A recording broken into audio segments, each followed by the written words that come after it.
Hello, everybody. Today's subject for our weekly call is budget blues questions for Kristy Crockett. We're CFO budget blues. I've got it all messed up.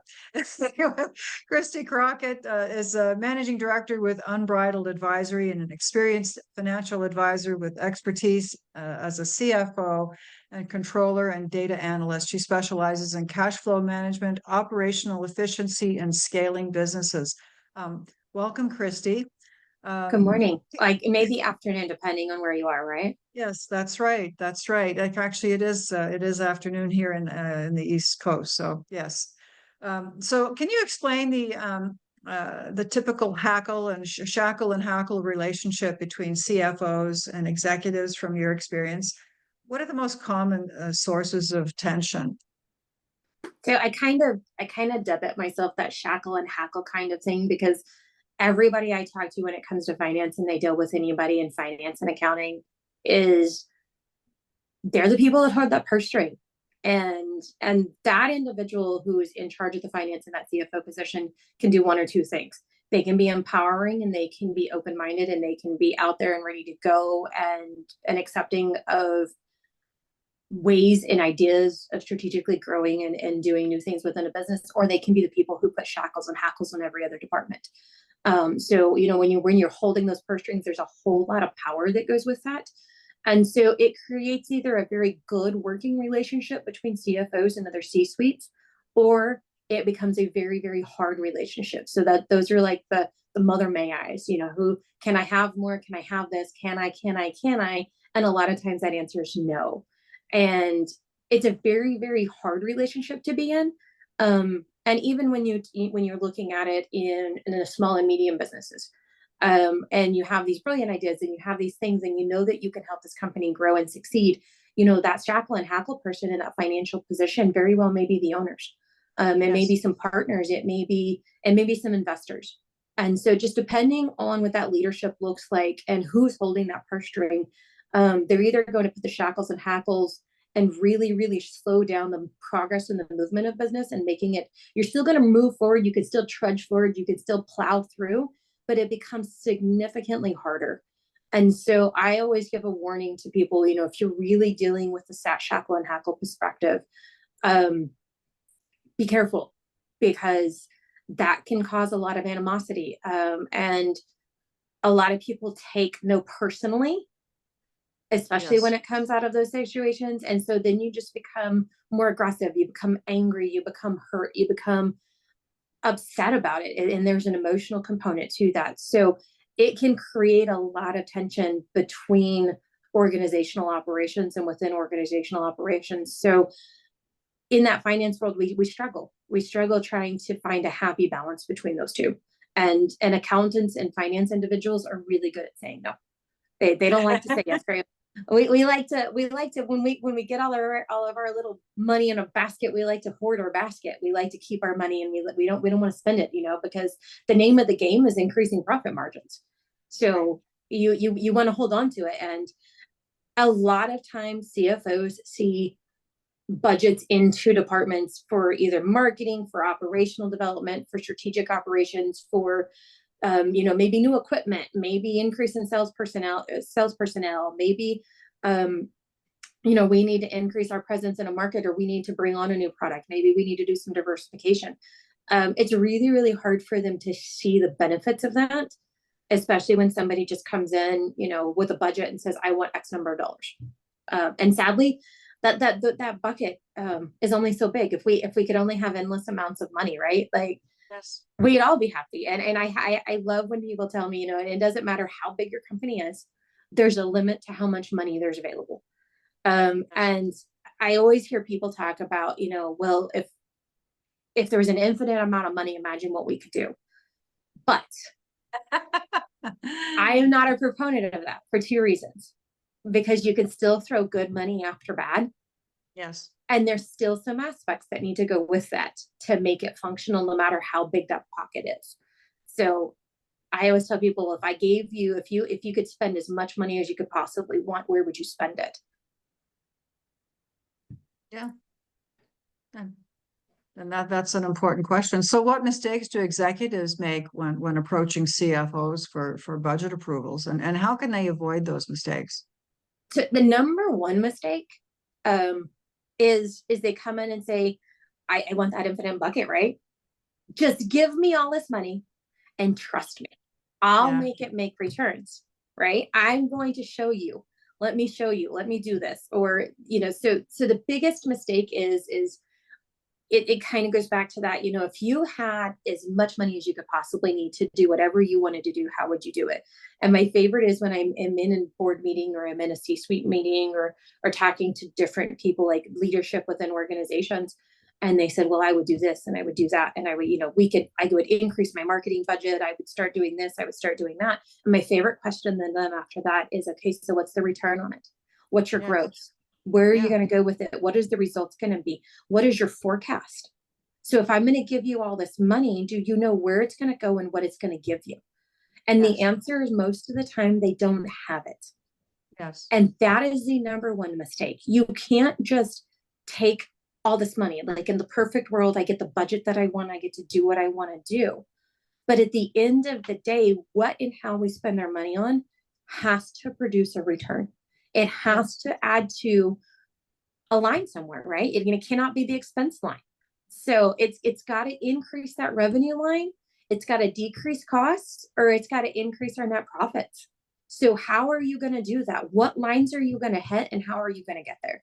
And that's you can't make those mistakes in coming in and saying, if you give me X number of dollars, or I need X number of dollars for this marketing plan, I need X number of dollars to increase our manufacturing, I need and hire new personnel, I need X number of dollars to replace this equipment. You really need to have a better idea of what you're going to do with that money and what the benefits are, and not just a singular benefit. So my favorite is when people come in and say, well, I need to hire more personnel. If I have more personnel, we can get more done. Right. How much more? So money, my favorite is to go back to time value of money. Money is, we understand that time is money and money is time.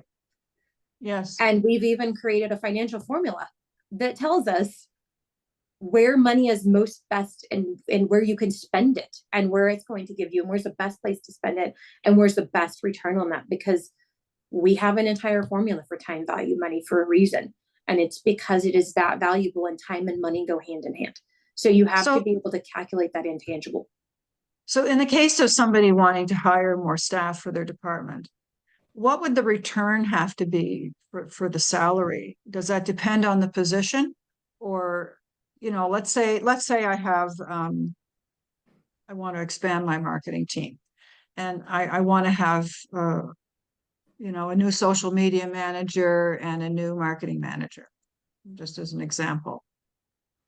What's the return on what are you wanting to have come back to you to justify the salary? If the salary is, let's say, $130,000 for the two of them combined, okay, for a year, what would you want to have come back to the company to justify their existence?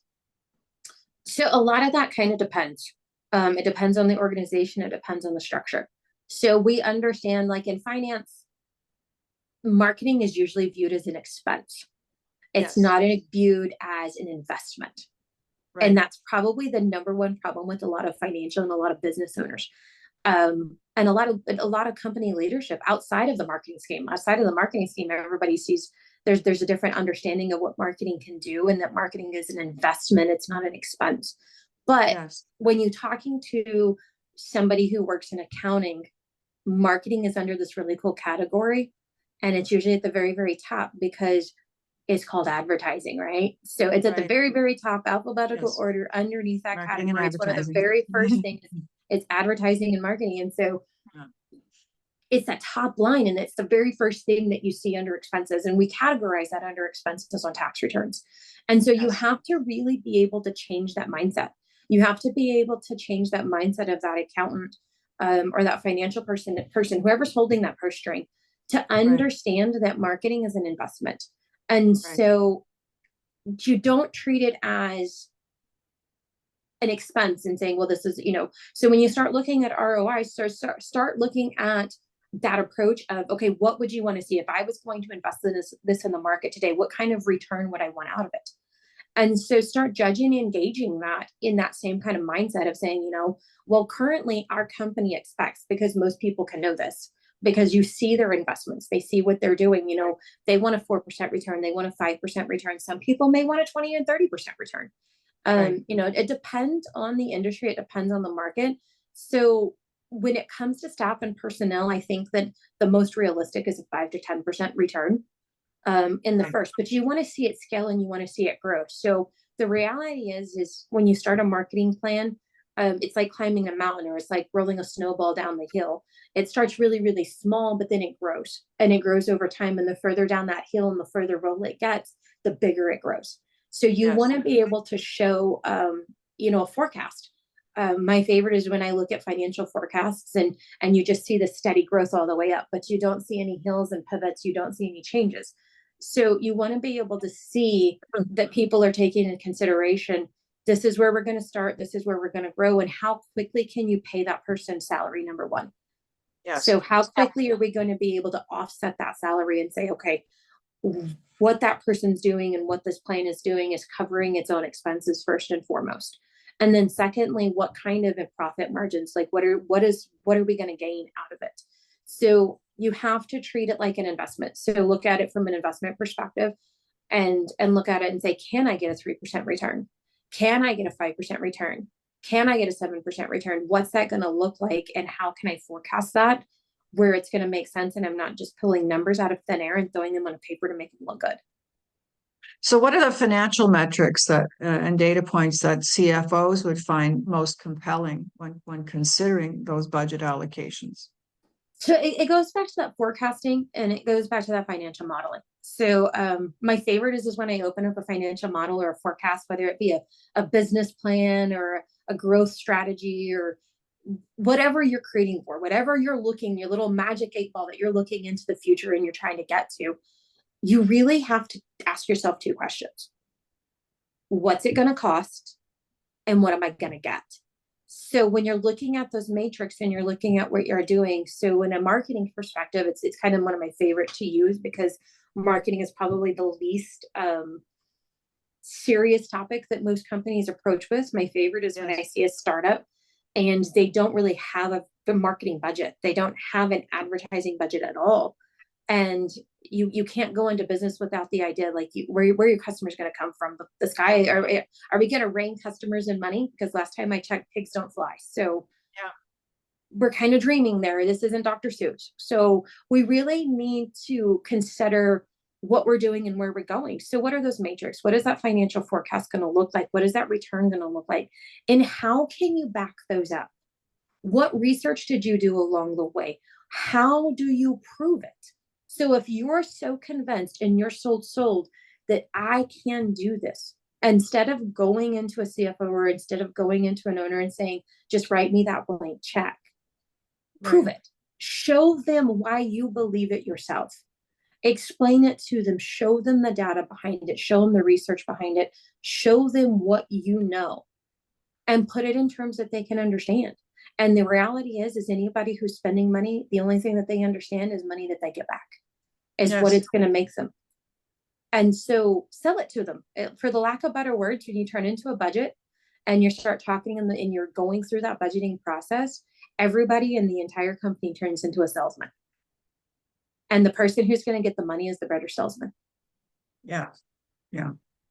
So you talked a little bit about startups and I've seen lots of startup marketing plans and it's kind of, you probably think of them the same way that I think of investor decks and investor decks. They always make me laugh because they completely pull numbers out of their asses. And so for people who are working with startups or have startups, and this is off of our little line of questions, but you mentioned it, and I always like, what? How do if you've got a startup and you want to, you're pitching for investors, the money that you're projecting has to make sense, right? And it never does because they don't have any sales. So how do you suggest they bridge that gap? So they're not saying things like, we're going to make $5 million by year 2 and $25 million by year 3. Yeah. My So favorite give us your is 50 million. And is then we're going to sell in year entrepreneurs, 5. right? Yeah. Entrepreneurs are probably the biggest dreamers, right? But sometimes their dreams aren't reality and they're not extremely realistic. Um, Yes. and so a lot of times you see them, it's wishful thinking. It really is. Yes. And there has to be a tangible understanding with that. So I see a lot of businesses are like, I know I can do this. I know I can do this. I know I can do this. And I'm like, okay, well, that's great. There's a lot of other factors that you have to take into consideration. Yeah. There's economic factors, there's political factors, there's internal factors. I know that we've talked about it a couple of times in some of the other recordings within this organization. You've got to know who your ideal client is. What is that ideal client profile? What does that ideal customer look like? How are you going to reach that ideal customer? Where are they kind of come from? What is their expendable income? Is this a necessity? Is this not a necessity? Is this entertainment? Like, where does this fit in their world? And how are you going to justify to them to come to you to spend their money and to spend their money with you and maybe not somebody else? Because we live and we all operate in such a extremely competitive market, right? Yes. We grew up in a world where international sales was something for big corporations.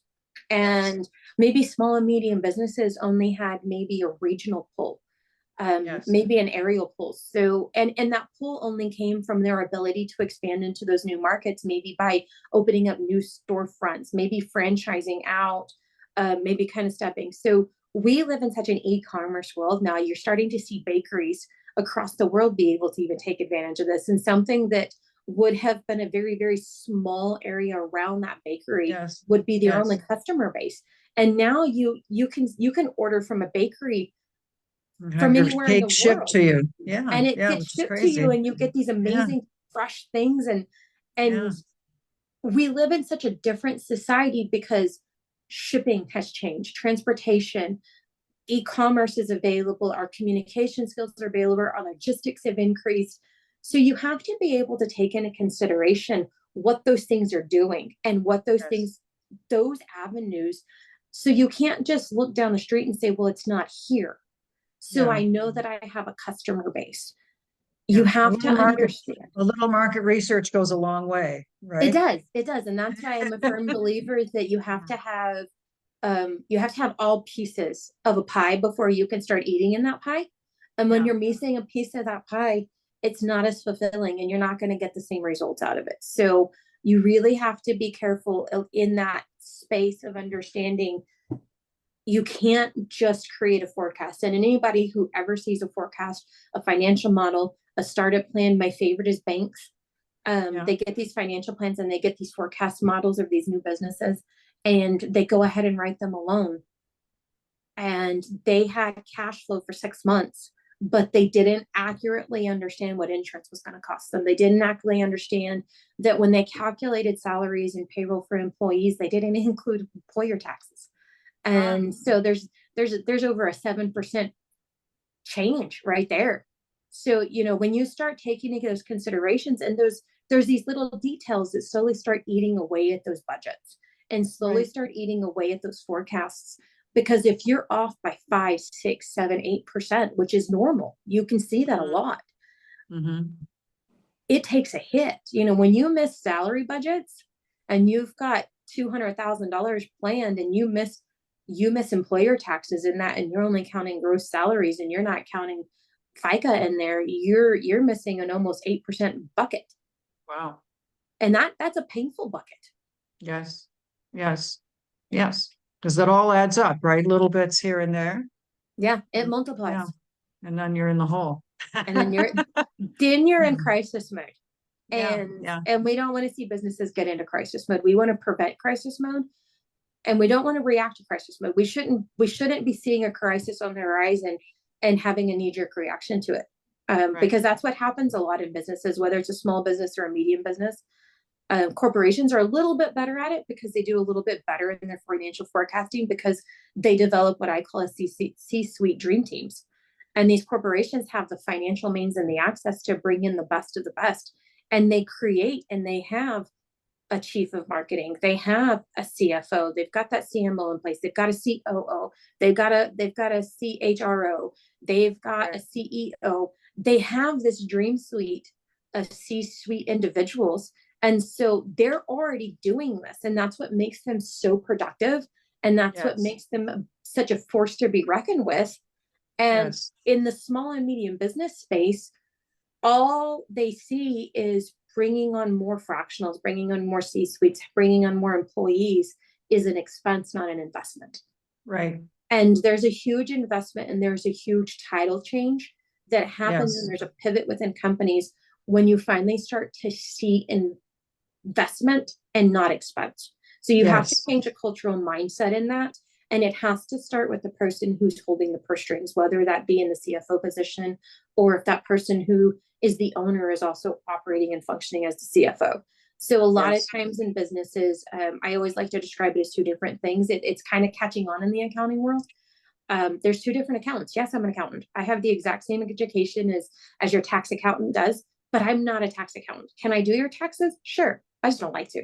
It's not my favorite thing. Yeah. There's a whole nother world of accountants out there that are financial accountants.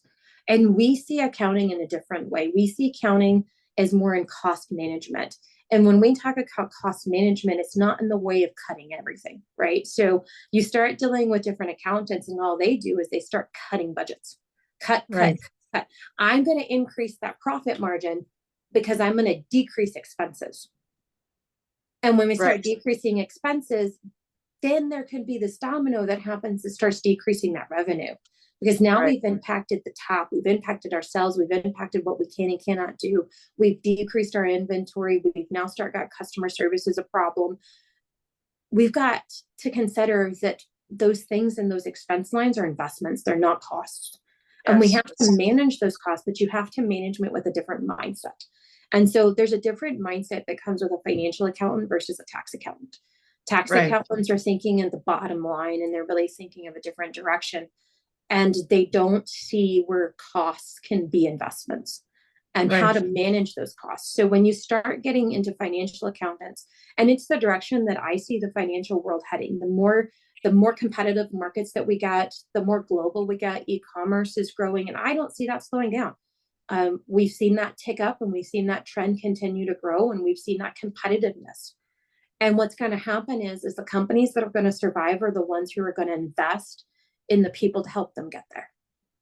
And the question is when are people going to be willing to say, I'm going to make that commitment. I'm going to look at this as an investment, and I'm going to look at this as an opportunity and not as an expense. Yeah. And those are the companies, the ones who are on that forefront of taking that step are going to be the ones that will be the most successful. They will be the most profitable, and they'll be the ones that are here in the next 5 to 10 years. The ones who are resistant to that are going to be the ones that you're going to see in crisis modes. They're going to be the ones that are gobbled up because mergers and acquisitions are going to become huge in the next 5 to 10 years as we see an economic shift and we see an organizational shift in ownerships. We've talked about this. I know Tyrone brought it up on his call. Baby boomers are going to have a big hit, and they're going to have a big hit in the business world because the entrepreneurial world is shifting. For the first time, this is kind of more of a US stats, but I bet it's a stat that you can pull across the globe. For the first time in US history, we are seeing a decrease in entrepreneurial passion and entrepreneurial spirit. And what that means is two things have happened, and there's data and there's research behind this. We know that small businesses fail in the first 5 years, right? They got like almost a 90% failure rate, not a 90% success rate, a 90% failure rate. They're going to go under, and they're going to go under fast. And it's because they don't take the right steps in those financial forecasts are off, and they don't have a cash flow management plan. And their financial side isn't there. They're just bringing in money and they don't have a plan. They're just throwing money. They may have amazing investment, but they're just throwing money at something without an idea of what that return is going to be. And what we're seeing now is we're seeing fewer and fewer people entering the entrepreneur space. So that entrepreneurial spirit is starting to die, and we're starting to see a decrease of people willing to take those risks. And as we see failures in businesses in that 5 to 10 year mark, we're not seeing new companies coming in to replace them. And historically, new businesses and small businesses have always grown because we've always seen more people entering the market than we have seen going out of the market. And for the first time, there's actually a trend downward. And we're actually have seen a 2 to 3% decrease in small and medium businesses within the United States in the last 2 years. And that is an alarming trend amongst that category of businesses. And you can drive in any town and across the country, you can drive in any city and you can see it because there's businesses and there's storefronts and there's buildings that are empty. For rent signs are up everywhere, or you see storefronts that are blank. And you drive through downtowns, drive through any downtown. I don't care if it's a big city. I don't care if it's a small town across America, or I'm sure even Canada's probably facing this. And it's empty. It's almost like a ghost town. And that should scare everybody, because that is what drives. It's not the large corporations. It's not the big box stores. It is small and medium businesses across the world that drive the economy. And there's so many more of those. And if we can't start finding a way to bring in the mindset that these big corporations are using and the way that they're utilizing C-level executives into small and medium businesses, we are going to continue to see an increased failure rate with a decreased intro. We're going to see. So the opportunity is really ripe for any fractional executive if they're hitting the right market. Absolutely. Absolutely. And if they're having the right conversations with the financial people, right? Yeah. And that may not be, so that may not be somebody that's an accountant. That may not be a CFO. That small or medium businesses may not even be a bookkeeper, have or not team. even.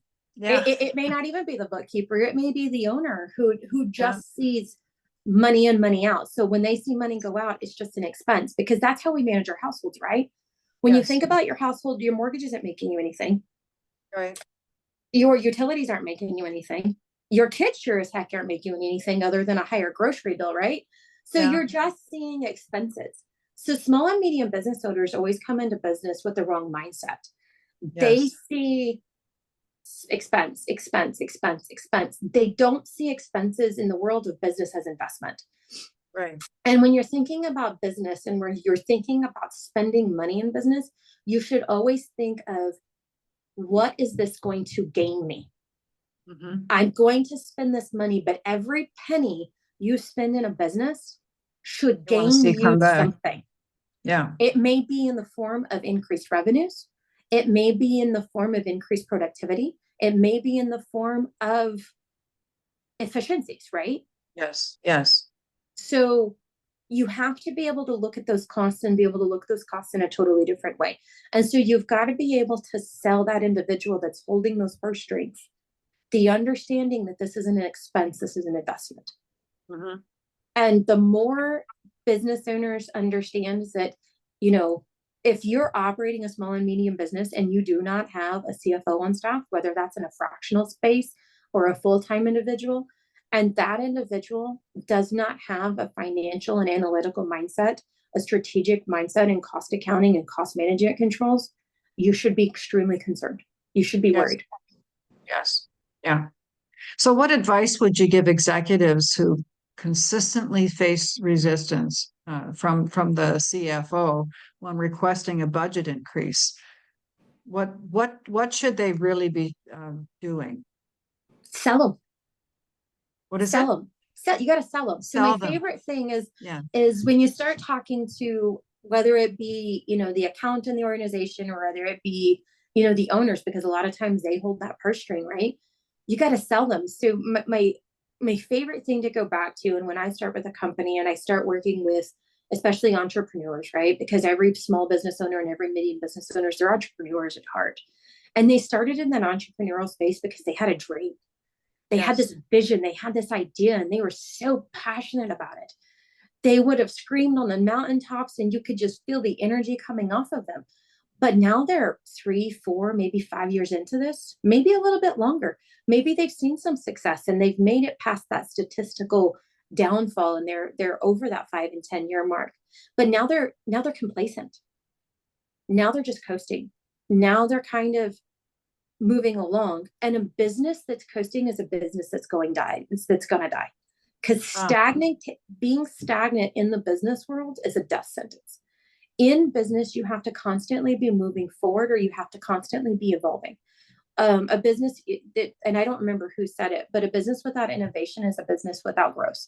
And a business without growth is a business that's going to be dead. And we don't want to see that. Nobody went out and start these businesses going, I'm going to go bankrupt in the next 5 years. That's what's going to happen. That's the plan. I'm going to sell it to you, right? Yeah. You see financial forecasts, and they're going to soar, and they're going to make all this money, and they're going to do all these cool things, and they're going to reach all these people, and they're passionate about it. They're passionate about their numbers, and they're passionate about what they have. And so they start facing resistance. Yes. When they start facing two things, either complacency within the organization or fear. And the number one thing that comes from fear is because business owners or people who are holding that purse string are extremely concerned about the what ifs. Yes. So understand their positions. So if you're facing resistance, you need to take a step back and you need to say, okay, where's the fear? What's the resistance? How can I solve those problems? Yes. And if you are the person that can solve those problems, sell them. Yes. Sell them on it. Bring those ROIs, bring that reach, bring that plan, show them, don't just show them the numbers, explain them to them, explain where you got those numbers and why you believe in them. Yes. Don't pull them out of thin air. Don't just throw a number and say, well, this is my favorite is when I go into budget meetings and they say, well, this is our end goal. We want to make X number of dollars by X year, whether it be a year budget, whether it be a 5-year plan, whether it be a 10-year plan, we want to do X, Y, Z. And so they start with that end goal and they work backwards, right? Right.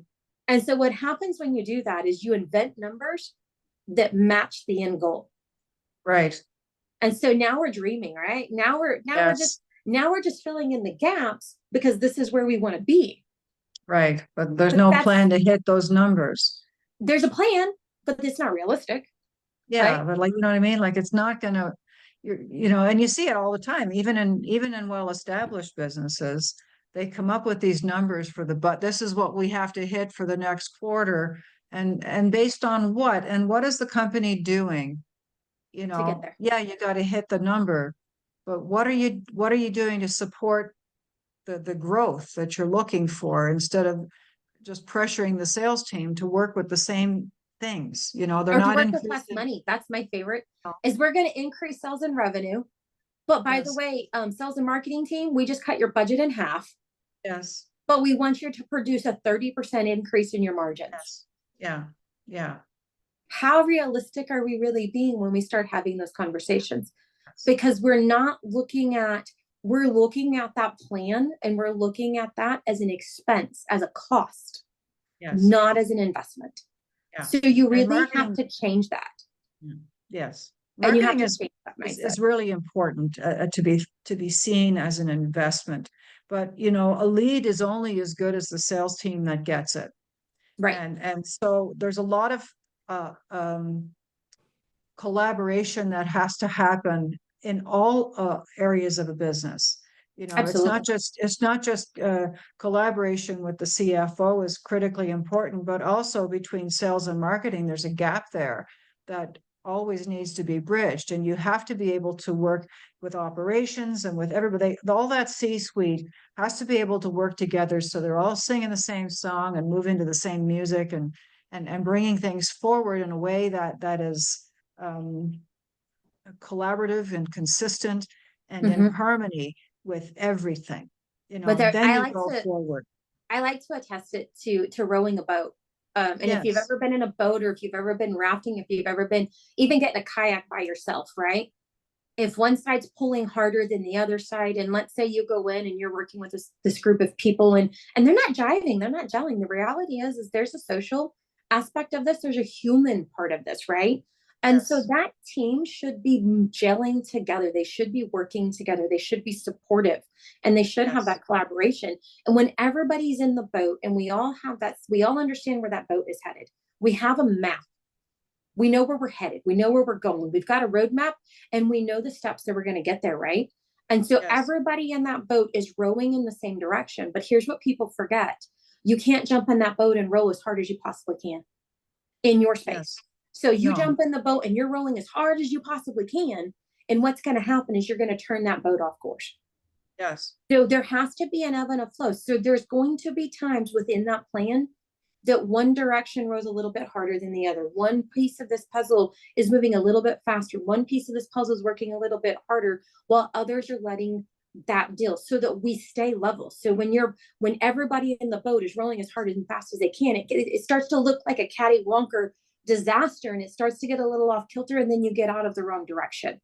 And so you have to be able to ebb and flow and know when you should pick up pace and when you should back off a little bit and when you should. But everybody in that boat is still rowing. The speed in which you're rowing has to change. And you need people, and you need people in those leadership positions that understand it's not about what they can accomplish by themselves. It's not about what the marketing team can pull off on their own. The marketing team is only going to be as good as the product and the quality control. That quality control in that product, whether it's a product, a tangible product that you're selling, or a service that you're selling, there's a level of customer service and customer expectation, and how are we meeting those? Because at the end of the day, everybody's goal is meeting a need, a desire of a customer. Yes. And that's so how are we going to get there? And I've been in so many budget meetings, and I've been in so many conversations that nobody looks at the marketing team or nobody looks at the operations team and says, okay, how are we going to meet and address the satisfaction of our clients and our customers? How are we going to do that? And what's the goal there? Like, what's that vision? What does it look like? So that we're all on the same page. It's not a number on a page. It's not a profit margin. It's not a cut costs and increase revenues world. It's a package. And when you start putting all those pieces of that package and you bring all of it together and you put it into one nice, beautiful thing, it's amazing what customers and clients will get. And it's amazing where companies will go and grow. But you have to take that vision, and you have to take that dream, and you have to understand that it's not a resistance, it's a fear. So start addressing those fears. Start addressing those concerns. Be the problem solver. Yes. Yes. And I think that must be also like the approach you take with everything, even handling the pushback from a CFO. What are you really afraid of? What do you really need? How can I show you that this works, or that it's worthwhile? And maybe that conversation will make the executive realize that their budget is out of whack. Just because you've got a number in mind doesn't mean it makes sense. And when you sit down and you have that conversation with a CFO and you look at things from the other side of the table, you might realize that, what, that number isn't quite right. And, maybe I should cut back a little bit, but maybe I can make room somewhere else, because there are things that you can maybe sacrifice to make room for money that's better spent. And be prepared for more than one conversation. So you may have the first conversation, and you may have addressed all their fears and concerns from the first time, and you've come back that second time around and you're like, I got this. I'm good. I'm ready to go. I have solved all the problems. I am a miracle worker. And you walk into this meeting and they break holes in it and they shoot it down, and you feel attacked. You feel like that this is going to be a never-ending cycle, that all they're ever going to do is tell you no, all they're ever going to do is criticize, tear your work apart, do everything else. Don't take it personally. Take a step back and say, okay, there's new concerns on the table. Maybe concerns that didn't come up because there was too big of an overlooming fear with these. And now that I've solved these, now we're able to see the smaller granular things underneath it. It's okay. Go back and solve those. And keep solving those problems until there's no new problems to be had. Keep coming back again and again. And if you go away and you say, I can't solve that problem right now, be patient. Yes. You may be able to solve that problem in a year or two. Maybe how you solve that problem is collaborating with a different part of the organization to be able to fill that gap. It may not be you. It may be you in collaboration with somebody else saying, hey, I think we can solve this problem together. I think that we can solve this concern together so that we can both get where we want to be and we can drive this organization, because that's the end goal. I don't believe that anybody is working in an organization without the mindset of let's make more money, because the more money we make, the more money everybody makes, right? And so Yes. everybody in that organization is on the same page. We're not just here collecting paychecks in a mundane state saying, oh, I'm just here to punch time clock. If you have Yes. people in your organization that show up every day and say, oh, nope, don't care. They You don't need to get rid belong. of them. Get rid of them. You need to Yeah. start cutting costs. There's a tangible investment into people, and people are where those investments are going to be. So you need to start building that team, and you need to start building that organization with people who are willing and able. So, and it may be in your leadership. It may be in that leadership that brings that passion and that inspiration into different departments. You know, because the reality is not everybody cares, right? Not everybody wants to be a part of that dream team. Not everybody wants to do that ambition, but we also need people who are content doing the day-to-day tasks, and people who are content doing what they do. So it's understanding how to feed those and where you're going to feed those and how you're going to move those into organizations and understanding that value. So my favorite in especially, you know, in cost and financial accounting and doing cost management is I love to come into a company and start looking at efficiencies and effectiveness of different parts of the organization, whether that be in the human space. So we're dealing with different teams. I'm going to use construction companies as an example.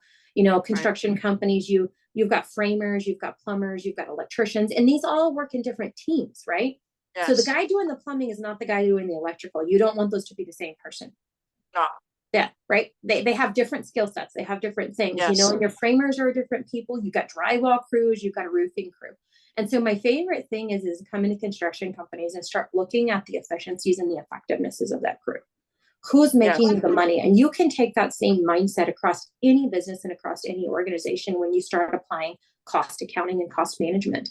You can look at that and you can say, this marketing team is doing really, really well. And you can start diving into what's making them tick. What are they doing differently so that you can duplicate and you can replicate that? It's not just a mindset of, I see a lot of it, especially in every business has sales, every business has marketing, right? It doesn't matter if you're selling a product or if you're selling a service. And my favorite is there's always some kind of sales incentive, right? So you've got the sales team, you got this marketing plan, and the more you do, and who's the top dog, who's doing the best, who's making the more money. Sometimes it's in the personality of the individual that you have to take into consideration. But there's so many external factors. There's an economic factor, there's political factors, there's demographic factors. So what is in that area that's making it successful, and how do we duplicate it and replicate it across the board? And so you really have to start looking at where you can find that and how you can duplicate it. And so you can really work with, you know, marketing teams can look at it internally, but they may not be able to see it. Within the financial world, you can see everything that's going on. I love when somebody sends me new financial statements. I turn into a nerd. The more numbers I get, the happier I am, because for me, numbers tell a story. Yes. And I love to unwrap them and unfold them and see what story they're going to tell and what's happening underneath them. And so I love when somebody says, oh, well, I'll send you my balance sheet. I'll send you my P&L, my cash flow. So I'll send you my monthly financial statements. And I said, no. I want access to your whole books. I want to be able to drill down. I want to be able to look. I want to be able to play. I want to be able to move with inside those numbers, because I want to find where the story's at, because every financial statement paints a picture. And you have to understand where that is and where the brushstrokes are inside of it. If you could spend money in one particular area of a business that would spur growth, or cut back in a particular area of a business that would change the direction for the better. So again, at least allow the company to be more profitable. Is there any particular area that you like to go to first? My number one thing is in the finance world. If you do not have the right financial team in place, that is a no-go. You're in deep trouble. You should, my favorite is to ask people, when was the last time you talked to your accountant? They talk to them, what, once or twice a year? Yeah. 3 or 4 if you're lucky.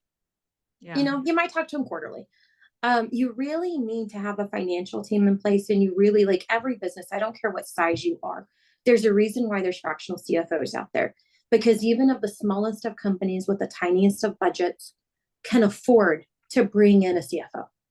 And when you start bringing in that CFO, when you start managing those costs And I'm not talking to cutting the cost. I'm talking managing those costs, understanding Yes. where the investments are and where you're getting, where's your bang for your buck, because that's what Right. you got to get. And Right. then you need that individual that's going to support the second number one thing that's in your world, marketing. Yeah. You are not going to increase your sales and your growth unless you have a very, very strong marketing team on place. But you're not going to be able to afford that marketing team unless you've got a control on where your finances are going. You can't just have money in and money going out. You need a forecast. You need a cash flow. You need cash flow management. And I'm not talking hire somebody to come in and build a financial model for the next 1, 2, 3, 5 years. I'm talking somebody that's going to come in, that's in the trenches with you on a day-to-day basis. Somebody who's going to be there, and you're getting financial reports on a monthly basis that paint a picture. My favorite thing to ask people is, what does your report look like from your account, and how often do you get it? Right. I cringe when they tell me they get either quarterly or semi-annual reports from their accountant. Oh, by the way, they're printed off of whatever accounting software they have. So they're going to get the a 3 monkey could financial. have done that. Yeah. Yeah, you could have done that on your own. There's no KPIs, there's no budgets, there's no insights, there's no explanation. We're not watching changes. You should be receiving a financial statement from your accountant that tells the story, because most business owners are not accountants. Yes. They're not marketing specialists, even if they have a business background or even a degree in business. There's a different level of comprehension in financial planning and analytics.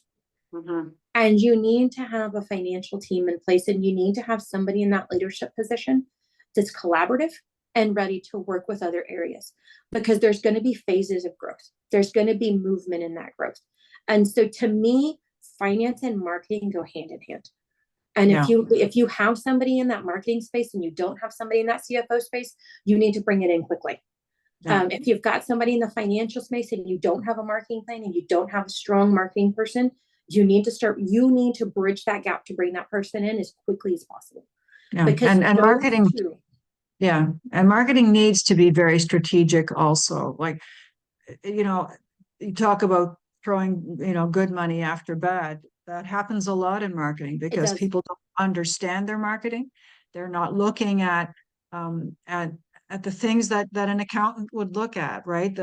Where's the return on investment here? Just because you're paying for SEO services, where's the money coming from? How is this bringing leads really?